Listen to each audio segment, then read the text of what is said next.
Hello दोस्तों, स्वागत है आप सभी का हमारे इस YouTube चैनल पर। दोस्तों, आज का ये वीडियो बहुत ही ज़्यादा इम्पॉर्टेंट रहने वाला है।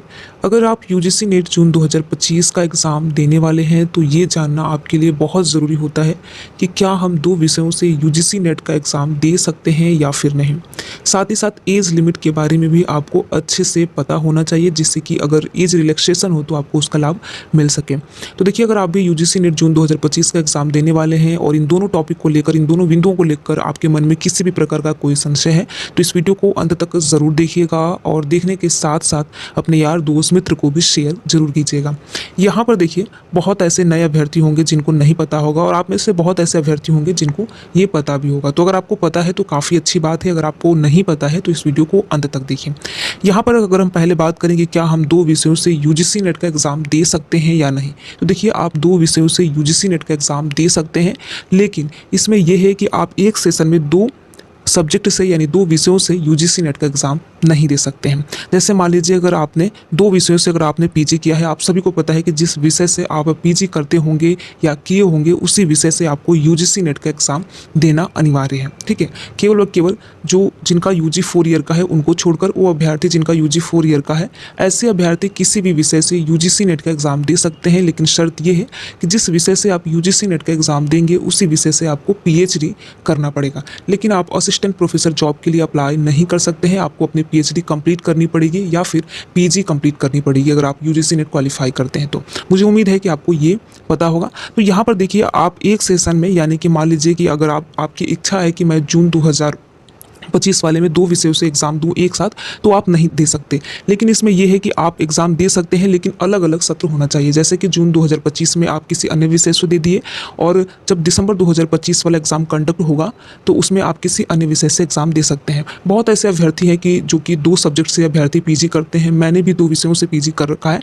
तो ऐसे में देखिए, आप 2 अलग अलग टाइम में यानी कि 2 अलग अलग सेशन में आप यूजीसी नेट का एग्ज़ाम दे सकते हैं और नेट जेआरएफ या फिर ओनली पीएचडी क्वालिफाई कर सकते हैं। तो मुझे उम्मीद है कि आपको ये चीज़ें समझ में आई होगी कि 2 विषयों से आप एग्ज़ाम दे सकते हैं, लेकिन सत्र एक नहीं होना चाहिए। अलग अलग सत्र में आप 2 विषयों से एग्ज़ाम दे सकते हैं। अब हम बात करते हैं जो कि आप में से बहुत ऐसे अभ्यर्थी हैं जिनके मन में ये संशय रहता है कि एज लिमिट क्या है, क्योंकि कैटेगरी वाइज एज लिमिट होता है। तो एज लिमिट क्या है, देखिए, इसे बहुत ही अच्छे से समझिए, अन्यथा आप जेआरएफ के लिए वंचित हो जाएंगे। तो इसको आप बहुत ही अच्छे से समझिए और इसलिए देखिए, आपको अगर ये वीडियोस अच्छे लगते हो हमारे चैनल के और जानकारियाँ समझ में आती हों तो आप दूसरों तक भी इस वीडियो को साझा कर सकते हैं। अब हम बात करते हैं एज लिमिट को लेकर। देखिए, आप सभी को पता है कि आपका जो रिजल्ट है 3 कैटेगरी में आता है। ये जून 2024 से रिजल्ट यूजीसी नेट का 3 कैटेगरी में एनटीए के द्वारा जारी किया जाता है। पहला आपका होता है जेआरएफ, ठीक है, जेआरएफ। उसके बाद होता है आपका नेट, इसके बाद ओनली पीएचडी, ठीक है, ओनली पीएचडी। आप सभी को पता है कि जेआरएफ और नेट क्वालिफाई होने पे आप असिस्टेंट प्रोफेसर जॉब के लिए अप्लाई कर सकते हैं, लेकिन ओनली पीएचडी होने के बाद आप असिस्टेंट प्रोफेसर जॉब के लिए अप्लाई नहीं कर सकते। केवल और केवल आप पीएचडी में दाखिले के लिए अप्लाई कर सकते हैं। तो अगर हम एज लिमिट की बात करें जेआरएफ को लेकर, तो देखिए, जो सामान्य वर्ग के अभ्यर्थी हैं उनको 30 एज लिमिट है, यानी आप 30 से कम है, 2-4 दिन कम है तो आप जेआरएफ के लिए अप्लाई कर सकते हैं।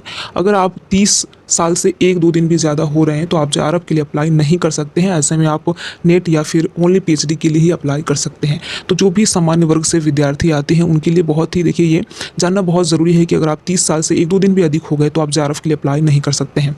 वहीं अगर हम बात करें अन्य कैटेगरीज को लेकर, जैसे कि ओबीसी, एससी, एसटी, पीडब्ल्यूबीडी, तो अच्छी खबर यह है कि आप जो भी अभ्यर्थी एससी, एसटी, ओबीसी कैटेगरी से आते हैं उनको एज रिलैक्सेशन मिलता है। लेकिन इसमें एक शर्त है कि आपका जो कास्ट है ये सेंट्रल में वही कास्ट होना चाहिए, रिजर्व कैटेगरी में होना चाहिए।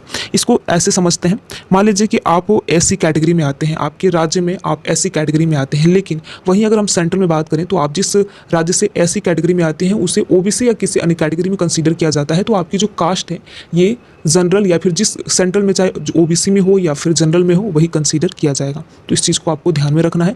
आपके राज्य में चाहे जो भी कास्ट हो, लेकिन सेंट्रल में आपकी कास्ट रिजर्व लिस्ट में होनी चाहिए, तभी आप आरक्षण का लाभ उठा सकते हैं। ठीक है, अगर आप ओबीसी नॉन क्रीमिलेयर से आते हैं तो इसके लिए भी आपके पास वैध डॉक्यूमेंट होना चाहिए। देखिए, डॉक्यूमेंट वगैरह को लेकर अलग से आपको बहुत जल्द वीडियो देखने को मिलेगा, तो इसकी आप बहुत ज़्यादा परेशान और चिंता मत कीजिए।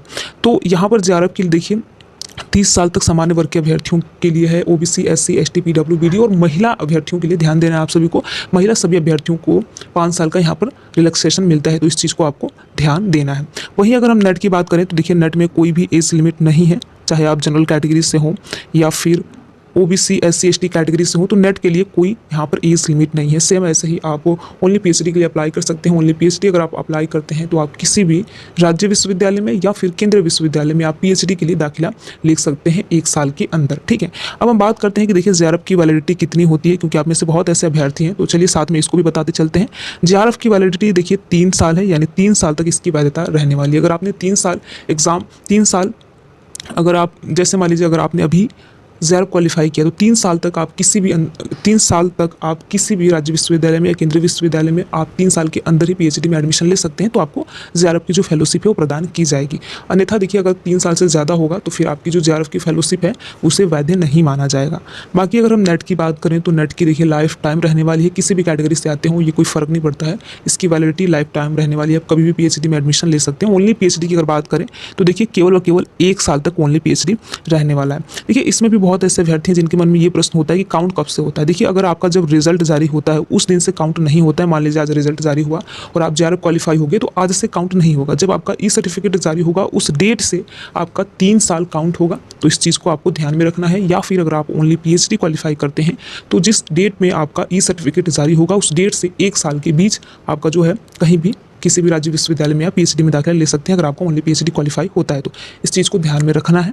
बाकी देखिए अगर आपको किसी भी चीज़ को लेकर अगर आपके मन में संदेह हो तो आप कमेंट बॉक्स में बेझिझक हमसे पूछ सकते हैं और मेरे द्वारा यही प्रयास रहेगा जो भी चीज़ आप पूछें उसकी जानकारी आप सभी को दी जाए। तो देखिए इस चैनल के अगर आपको वीडियोज़ अच्छे लगते हों, जानकारी ठीक लगती हो तो आप अपने यार दोस्त मित्र के साथ जरूर शेयर कीजिएगा।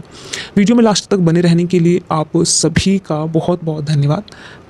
अगर आपको इस चैनल की वीडियोज़ अच्छे लगते हों, जानकारियाँ अच्छी लगती हो तो वीडियोज़ को लाइक और शेयर और साथ ही साथ सब्सक्राइब ज़रूर करें। Thank you.